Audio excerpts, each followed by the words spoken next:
Well, one of the things that you did really fast and that I thought was super fascinating, and I'm gonna butcher, you're gonna have to No, help don't me worry out about here, it. but is showing that, whether it be Greek or was it Latin, where we're seeing that the the quote unquote first language that was built off of had more letters than the latter religions or cultures, which, and maybe again I'm having it backwards, but you're ultimately, your point is saying, how does one have more than at first and then it's losing them as they go? It's not the other way around. Do you want to, what I'm talking about? Can you maybe just Yeah, clarify it's to them? it's it's it's really frustrating as like when you're trying to figure out what's going on, you're basically being told that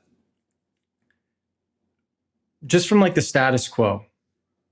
And I'm not diminishing this status quo because a lot of these people are extremely well learned. So really quick, the old languages in Italy, specifically the Etrurian or the Etruscan, however, whatever you want to call them, they were called both the Etruscans or Etruscians. I call them the Etruscians because the SC is like an SH in Latin. And then other cultures called them the Etrurians, or they were also called the Etrurians. And some people, the Greeks, called them Tyrrhenians. And this is interesting because Tyr is going to have that Lord, right? Just like you'll see in Thor or any, all these other gods with that Tur, Tsar, Sar, Sur. It's all going to pertain to go back to India, Surya, which is the sun, the Lord, the rock. Anyhow, the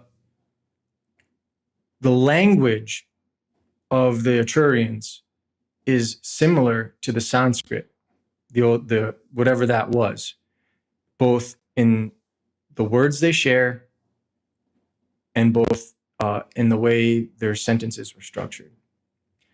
The problem with that is, like, I think the Etrurian language only has 13 letters, and the Sanskrit we have today it's got like over 50. I think it's 52 letters, but don't quote me on it. Look that up yourself. But some of them are double letters and stuff. So people have pointed out when you remove all the double letters and all the extra stuff, the Sanskrit also has the same basically 22 letters or whatever as a lot of the other alphabets.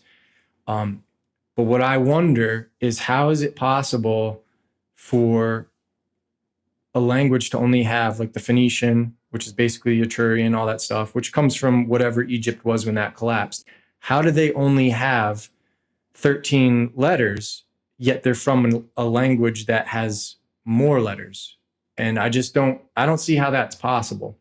But in any event, when you look at like whether it's the German language, every language, west of Asia shares like hundreds of words with Sanskrit. So there's a thread, there is a system. And if you were to follow that trickle down, you would get Sanskrit, Etrurian, Latin, Italian. Go in that order. And I spoke about this with Chance. I don't know. It's hard to describe what happens, because once you have a language that is made common, people are going to do their own thing with it. And so grammarians will improve it, but the common folk will degrade it with like the common vernacular and stuff, and it won't follow rules. But the interesting thing about Sanskrit is it's unique in the sense that it is the only language that follows its grammatical rules. And if you want to get more into that, listen to my latest podcast with Chance over at Interverse. It was called Universal Language. But hopefully that was kind of sussing out what you were talking about.